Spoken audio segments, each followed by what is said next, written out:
Hello little cubs, welcome back to Storytime with Mama Bear and more classic tales from the Brothers Grimm.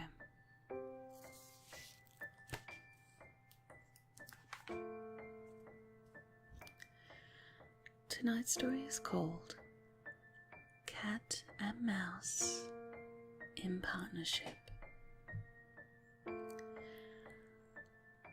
A certain cat had made the acquaintance of a mouse and had said so much to her about the great love and friendship she felt for her that at length the mouse agreed that they should live and keep house together.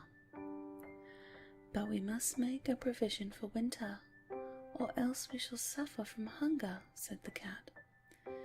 "And you, little mouse, cannot venture everywhere, or you will be caught in a trap some day." The good advice was followed, and a pot of fat was bought, but they did not know where to put it. At length, after much consideration, the cat said, "I know no place where it will be better stored up than in the church, for no one dares take anything away from there. We will set it beneath the altar, and not touch it until we are really in need of it." So the pot was placed in safety. But it was not long before the cat had a great yearning for it, and said to the mouse, "I want to tell you something, little mouse. My cousin has brought a little son into the world, and has asked me to be godmother. He is white with brown spots, and I am to hold him over the font at the christening. Let me go out today, and you look after the house by yourself." "Yes, yes," answered the mouse, "by all means go, and if you get anything very good, think of me. I should like a drop of sweet red christening wine too." All this, however, was untrue. The cat had no cousin, and had not been asked to be godmother. She went straight to the church, stole the pot of fat, began to lick at it, and licked the top of the fat off. Then she took a walk upon the roofs of the town, looked out for opportunities, and then stretched herself in the sun, and licked her lips whenever she thought of the pot of fat, and not until it was evening did she return home. "Well, here you are again," said the mouse. "No doubt you have had a very merry day." "All went off well," answered the cat. "What name did they give the child?" "Top off," said the cat quite coolly. "Top off," cried the mouse. "That is a very odd and uncommon name. Is it a usual one in your family?" "What does it matter?" said the cat. "It is no worse than Crumb Stealer, as your godchildren are called." Before long, the cat was seized by another fit of longing. She said to the mouse, "You must do me a favour, and once more manage the house for a day alone. I am asked again to be godmother, and as the child has a white ring round its neck, I cannot refuse." The good mouse consented, but the cat crept behind the town walls to the church and devoured half the pot of fat.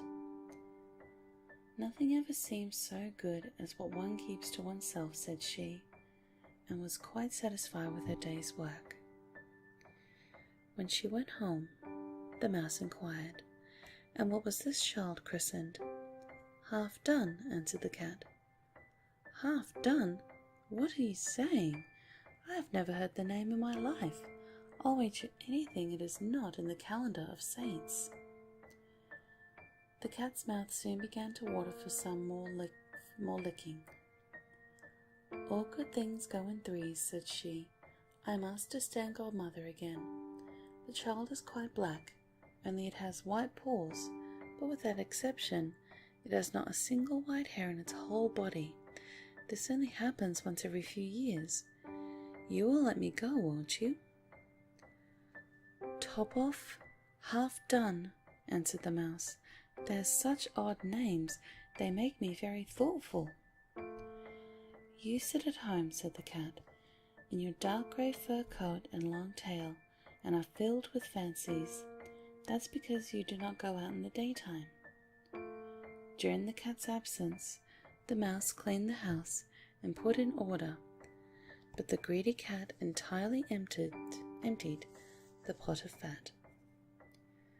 When everything is eaten up, one has some peace, she said to herself, and well filled and fat, she did not return home till night. The mouse at once asked what name had been given the third child. "It will not please you more than the others," said the cat. "He is called All Gone." "All Gone," cried the mouse. "That is the most suspicious name of all. I have never seen it in print. All Gone? What can that mean?"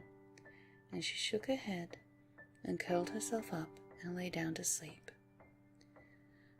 From this time forth, no one invited the cat to be godmother, but when the winter had come and there was no longer anything to be found outside, the mouse thought of their provision and said, "Come, cat, we will go to our pot of fat which we have stored up for ourselves. We shall enjoy that." "Yes," answered the cat, "you will enjoy it as much as you would enjoy sticking that dainty tongue of yours out of the window."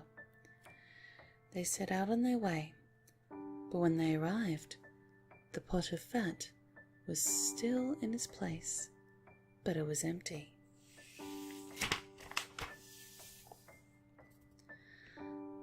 "Alas," said the mouse, "now I see what has happened.